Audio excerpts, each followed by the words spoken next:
Hello बच्चों, welcome to my YouTube channel. आज हम लोग क्लास 7th की एक्सरसाइज 12.1 का क्वेश्चन नंबर 7 करेंगे। चलिए तो स्टार्ट करते हैं। State the number of lines of symmetry for the following figures.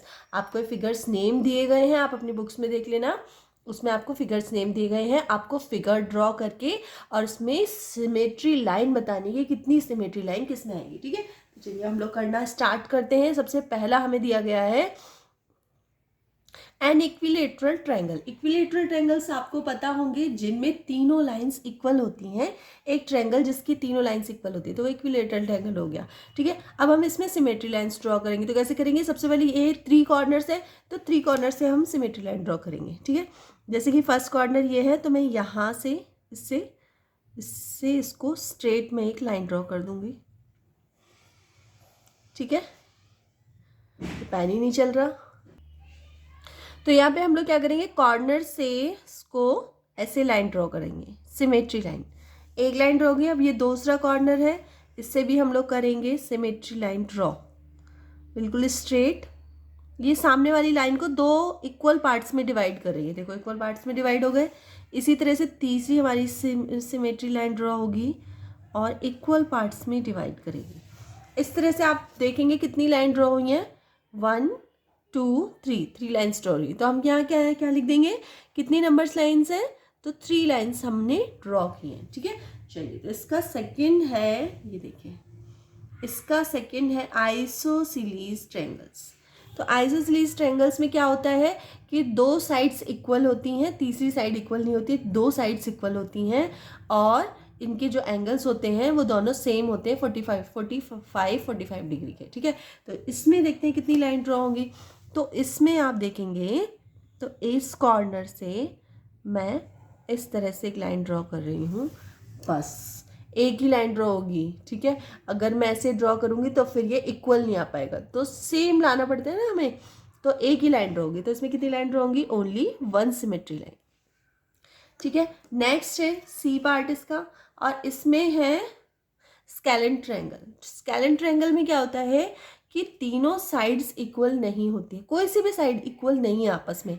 ये वाली साइड छोटी है, ये थोड़ी सी बड़ी है और ये सबसे बड़ी है, तो तीनों साइड आपस में इक्वल है ही नहीं।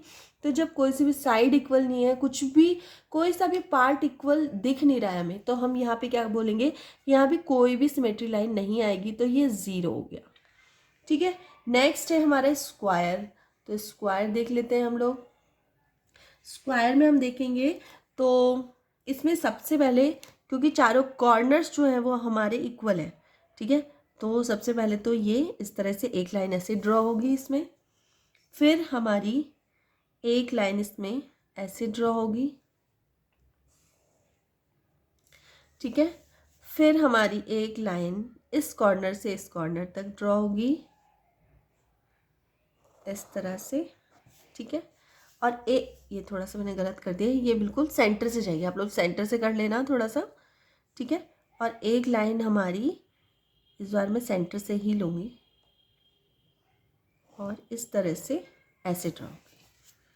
ठीक है, तो ये हमारी इस तरह से लाइन ड्रॉ होंगी और ये इक्वल पार्ट्स में ये जो क्रॉस है इसी के ऊपर आना चाहिए। ठीक है, तो थोड़ा सा आप लोग देख लेना। तो हमने कितनी टोटल लाइन ड्रॉ की, तो हमने टोटल लाइन ड्रॉ की है 4। तो स्क्वायर में सिमेट्री लाइन 4 ड्रॉ की गई है। चलिए, ई पार्ट में आपको रेक्टेंगल दिया गया है, तो इसमें कितनी सिमेट्री लाइन आएंगी देख लेते हैं। तो सबसे पहले इसको डिवाइड कर देते हैं 2 पार्ट्स में, इक्वल 2 पार्ट्स में। ठीक है, तो अप्रॉक्स इस तरह से आप चाहे तो मेजर करके कर सकते हैं जिससे बिल्कुल इक्वल आए।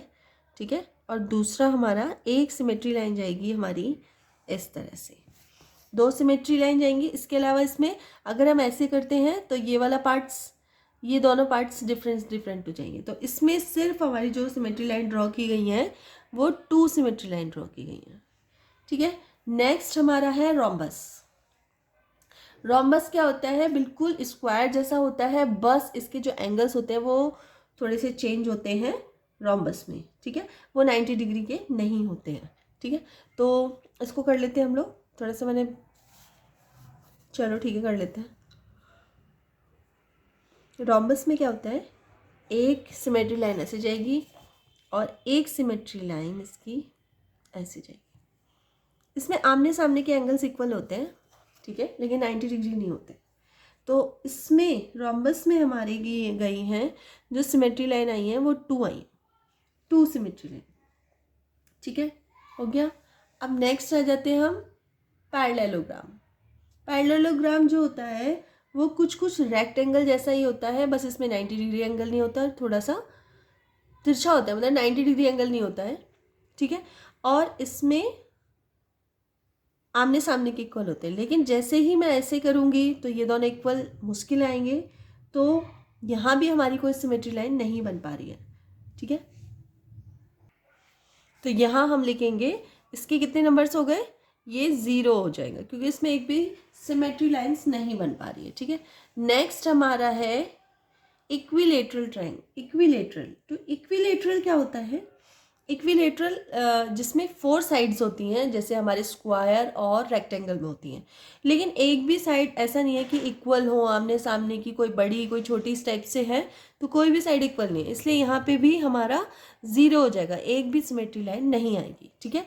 नेक्स्ट हमारा है हेक्सेन, हेक्सागॉन। हेक्सागॉन कैसे होगा, हेक्सागॉन में कितनी हमारी लाइंस, सिमेट्री लाइंस आएंगी, तो चलिए देख लेते हैं।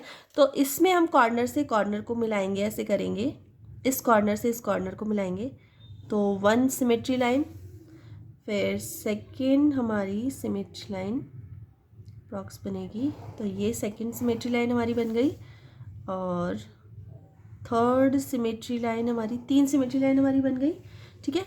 उसके बाद हमारी सिमेट्री लाइन यहाँ से इस तरह से 4, उसके बाद ये जो बीच वाली लाइन्स है इनमें भी हो जाएगी 5, थोड़ा सा आप लोग थोड़ा सा ध्यान रखना, मेरा थोड़ा सा ये इस तरह से 6, तो कितनी लाइंस बन गई हमारी 6, ये थोड़ा सा इक्वल नहीं हो पाया ये वाली लाइन, तो आप बीच में रखना है इसको हमेशा, ठीक है।